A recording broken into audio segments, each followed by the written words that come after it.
इसके खातिर हम अपनाई जान दे दी। देश के खातिर हो अपना हम जान दे दी। तिरंगा झुके ना दी, हम परान दे दी।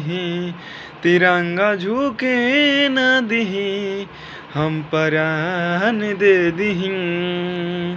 हो दिशवा में भइल जाता बड़ी अंकत बहादी। ढेरे हो रक्षा करी सीमा पर सैनिक हो। दिशवा में भरल जाता ई अंकत बादी।